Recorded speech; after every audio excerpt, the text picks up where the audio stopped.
Good day. President Putin and President Trump may be meeting each other soon. And if that meeting goes well and very well, the Ukraine war may just be coming to an end. If you believe that, you can believe anything. Because as President Trump was stating out that he's going to meet with President Putin, we got to know about this information from the New York Times and from Reuters. He also was saying that Russia is posing a very extraordinary threat to America, while also saying that the meeting between President Putin and his envoy was very, very successful and it's making progress. President Trump, like I have said, is a man with many faces. Today he showed us 3 different faces. And if you are a Russian, you will just wonder. The drama continues. If you're a European, possibly a Briton, and you're in the Starmer camp, you will be worried. If you are from the Baltic states of Latvia, Lithuania, and Estonia, you will be really worried if indeed this is going to. And then if you're German and maybe French, you'll be worried that will they possibly be able to pull it through? Because while he had this meeting and he had a call with President Zelensky, and on that call, he also had all these European leaders have called, and he said, this war needs to end. He has to move to peace. But even then, today, he still called Russia a big threat and underlined that Russia's threat to the world needs to be dealt with, and for that reason, he put extraordinary sanctions, additional sanctions on India. Good day and welcome to my channel, Ebima Mungo's Perspective on Global Affairs. If you're new to this channel, please subscribe. If you have any comments regarding the views I express in this video, please put them in the comment section. Do well to like and share.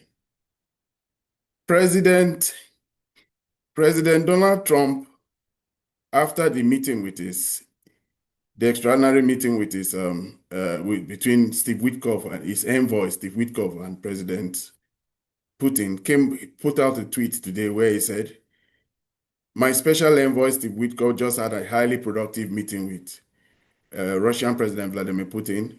Great progress was made. Afterwards, I updated some of the European allies. Everyone agrees this war must come to a close, and we will work towards that in the days and weeks to come. Thank you for your attention to this matter.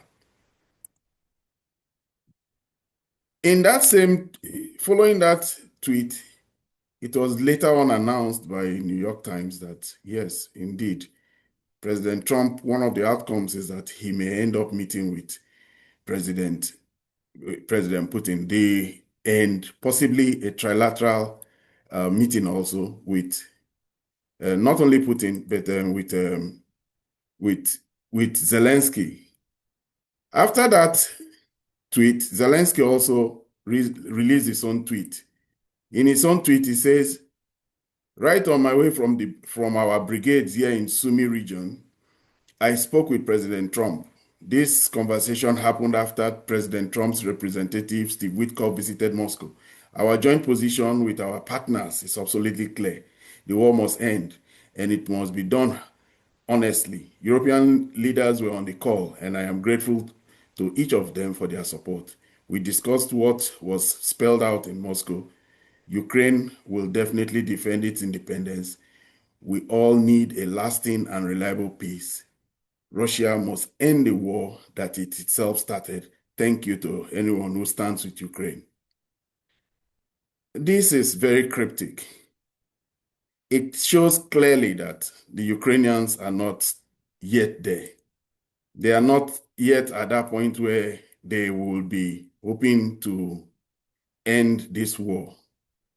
Because even though Trump has a lot of the trump cards, as they say, and he's pressing his trump cards, is pushing, he has done something so overwhelming to the Europeans, because the Europeans really do fear that if Trump ends this war, it may bring a lot of backlash to some countries, especially Germany. Germany is really worried because in recent times, Germany is beginning to feel the full force of the fact that they don't have a nuclear umbrella on their own. They don't have nuclear deterrence, and they are worried. They are really worried because the Russians have made it clear that the Germans are now the biggest threat to them, even though in the reckoning of America, it is Russia that is a big threat to America. So why do I say the Europeans are worried? The Europeans know for a fact that they can't do anything without America. Then America probably represents American support represents well over 70 to 80% of all the military materials, the diplomatic power, and all the political power that can come to bring to bear on Russia. But Trump fell foul of the Europeans and fell foul to British machination, particularly the British are the most dogged in seeing that there is no improvement in relations between Russia and America. And when he was a candidate in 2015, the British took action. The MI6 and all the people in the British establishment made sure that through the Steele dossier and through so many other instruments available to them, they created the propaganda of the Russiagate and Russia involvement in supporting Trump. That propaganda, as we have come to see through the revolutions of Tulsi Gabbard, were wrong. They were false. And now we have a situation where the propagators of that house are now being subpoenaed by the Congress, including Bill Clinton and Hillary Clinton. It also may include some interrogation of President Barack Obama. It was a complete false hoax, and knowing that it was false, they went ahead and seized Russian assets, destroyed relationship between America and Russia, destroyed it totally so that Trump will not even have a platform on which to stand in trying to improve that relationship.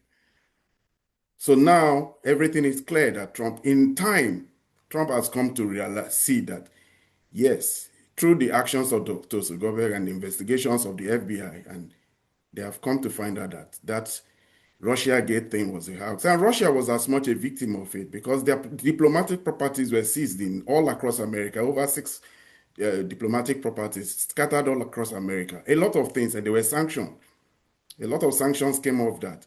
But in this changing world and this changing reality, Trump is trying to play real politics. He wants to go back to the system that was pursued then by Nixon when Nixon got close to China and put a cleavage between the relationship between China and the Soviet Union.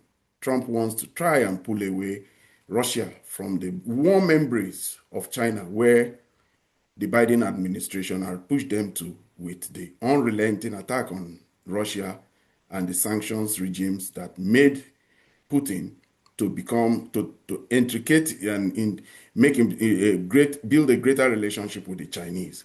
Trump wants to break that.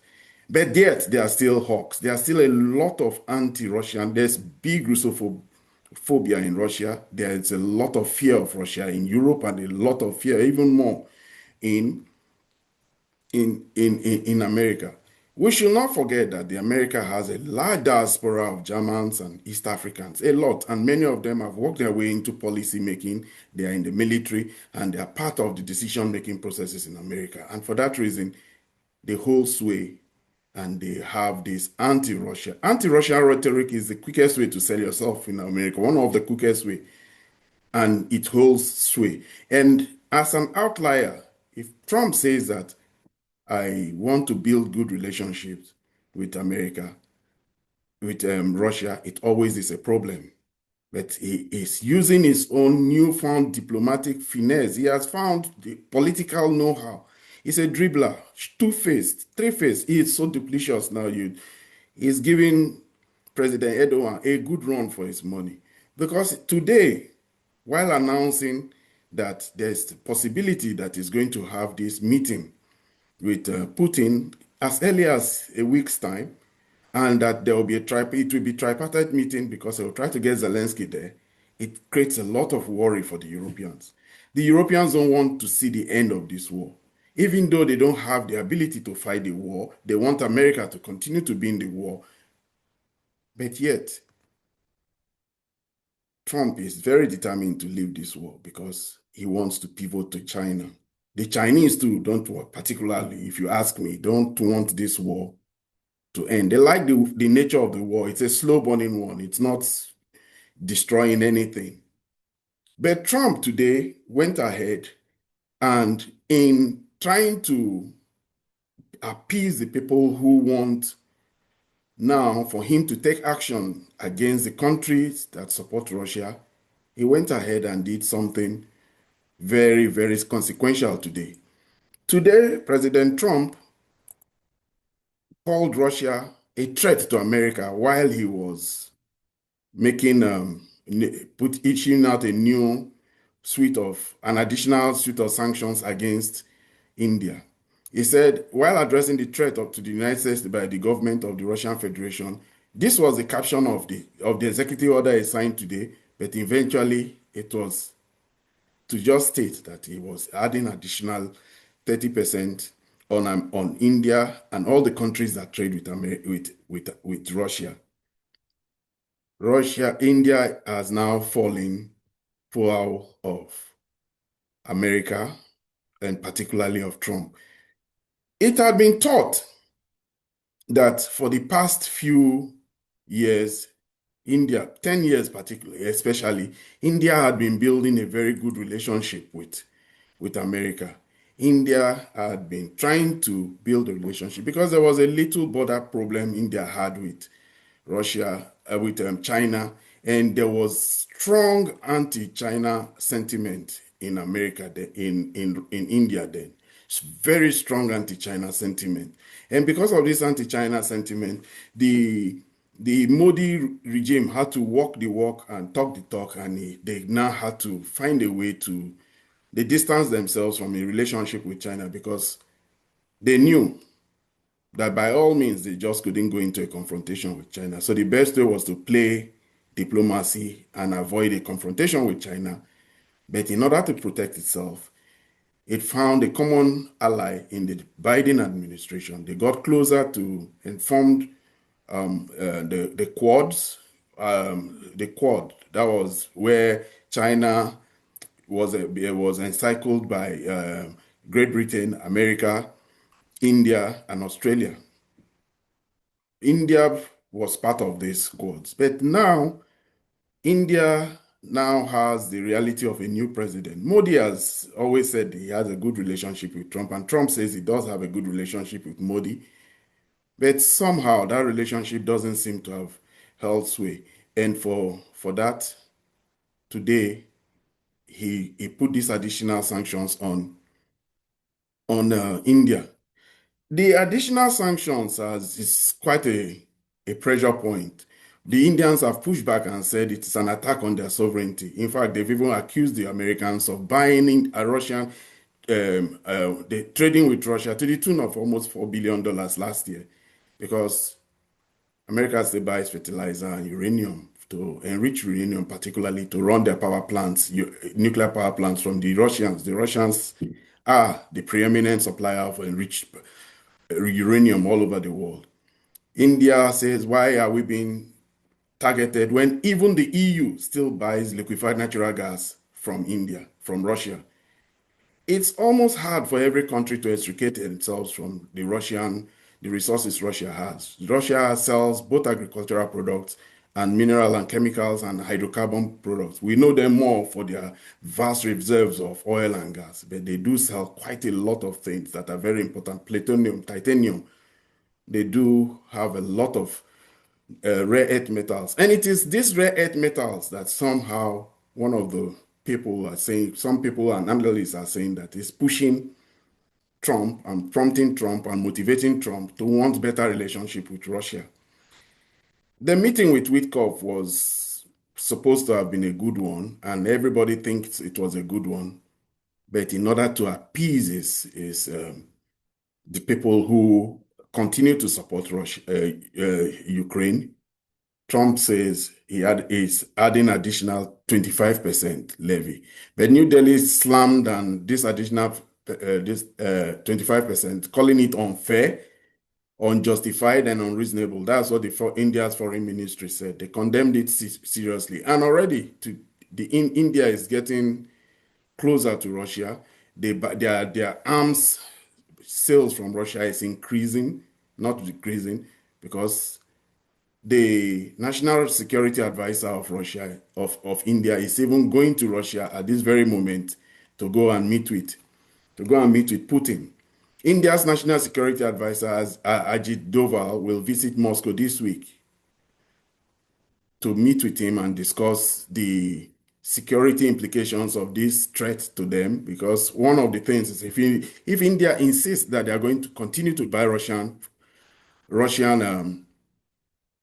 oil, the threat now will be that possibly American ships may want to stop the fleet or the ships that may be carrying Russian oil. These days, Russia has decided to be using its navy to protect its ships. But what if America decides to intercept some of those ships that were going to Russia, possibly as an enforcement strategy?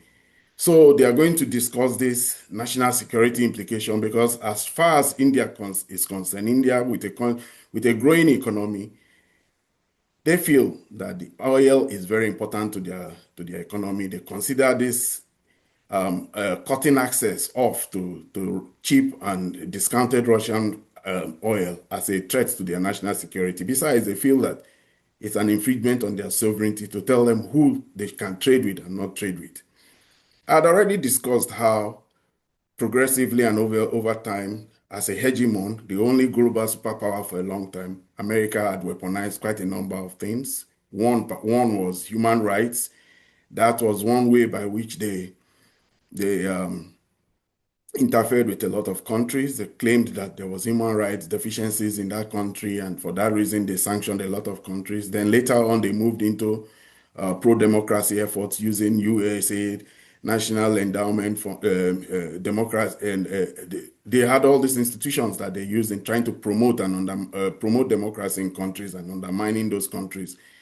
Then later on, they moved towards using the dollar, sanctions, cut you off SWIFT, and now Trump is making sure that they cut you off the very lucrative $18 trillion American consumer market. That is just what these tariffs are. But when it comes to physically trying to stop the ships, as has been proposed by some countries, particularly the British, who I should mention that the British have an interest in making sure that countries don't bypass the London insurance system. The Lloyds of London were they had a singular monopoly once of insuring ships. But now we have insurers from the Middle East, from UAE, from Russia, and from China, who are giving coverage to these ships that are trading, and that's why they call them the shadow fleet. The shadow fleet of ships servicing the oil industry of Russia simply means that they don't have to get insurance cover, because one of the sanctions is that any country that does trade with Russia, their ships will be sanctioned and their ships will not be insured. And there are a vast array of ships owned by various countries all over the world who carry and who ferry and haul Russian oil to various destinations. But the threat of interceding and interdicting in stopping them from completing their journey to their destinations is a big threat to freedom of movement and freedom of navigation. And that's what possibly the Indian National Security Advisor may be going to discuss with Putin, because they are jointly affected by this threat. So India, meanwhile, is not lying low. They're not sitting down. Already we know that Modi will be visiting China for the Shanghai Cooperation Organization meeting coming up at the end of this month, in 31st of August, because India also is playing a very prominent role in BRICS. And not just that they are playing a prominent role in BRICS, they want to host the next BRICS meeting, which the last one held in Brasilia, and now in Brazil, they want to host the next one in 2026. Moody wants to host it. And because of that, Moody has been lobbying. And it is for that reason Moody went to Brazil, and Moody is attending the Shanghai Cooperation Organization meeting in China. It will be the first time that Moody is going to China since all the problems started between China, the border problems between China and India.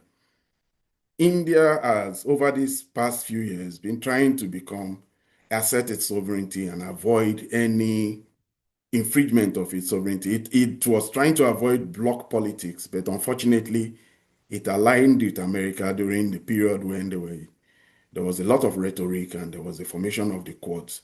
These days now, they are stranded because Donald Trump has presented a reality much beyond what anybody has expected.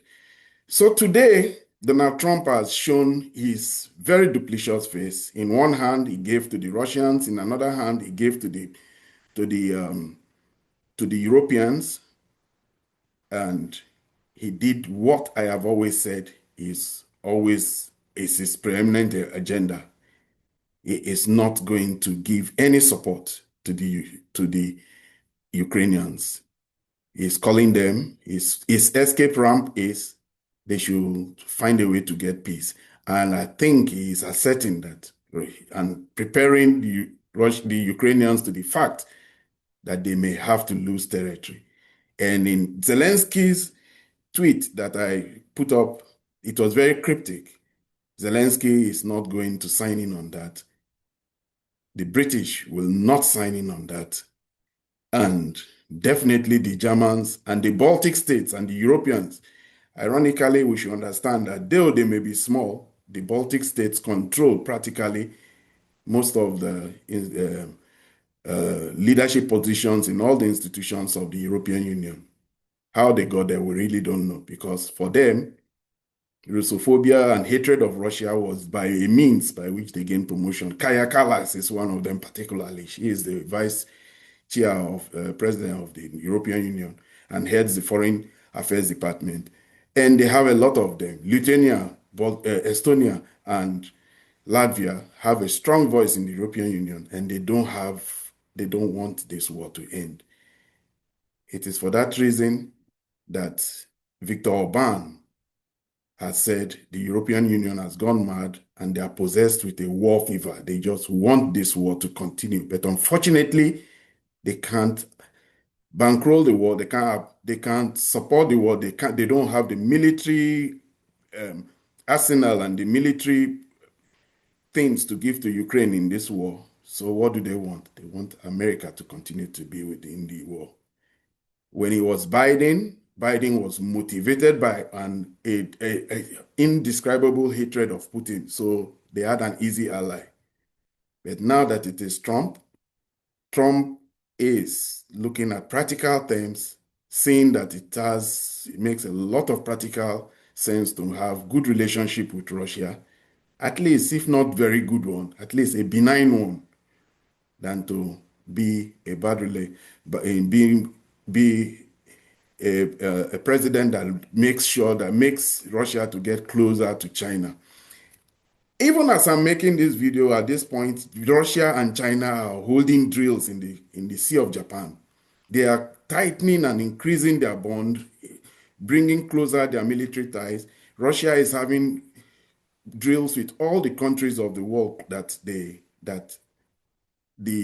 Americans find repugnant. They have strengthened their relationship with North Korea. They just had a naval drill in the Caspian Sea with the Iranians, and now they're having a drill in the Sea of Japan with the Chinese. That is a nightmare to the policymakers in the Pentagon. The other day, some Russian high planes flew close to Japan with Chinese in another Air Force drill.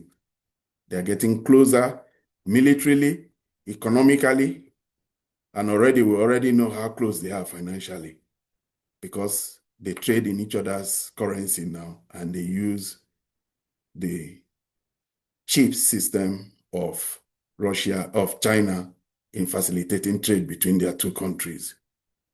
This is a nightmare to Trump. And even as Trump is the only one that has instruments to challenge China, the European Union is beholden to him for so many things, so many.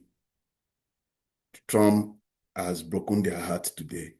There will be a lot of worry in the capitals of Europe, but most notably in Ukraine, because what Trump is trying to do is to strong-arm them to find peace. Because if he tells them, if you can't find peace, I will leave this war. That is his own way, in my own thinking, of making the Europeans accept peace, despite their impulse to want to continue to fight this war. This is where I end my video for today. If you have any opinions, like if you think Trump genuinely has good intentions, or if you think he's been duplicitous, or if you think that this call for peace may benefit the EU or Ukraine, please let me know your opinions in the comment section. If you're new to this channel, please subscribe. Do well to like and share. Until I see you in my next video. Goodbye.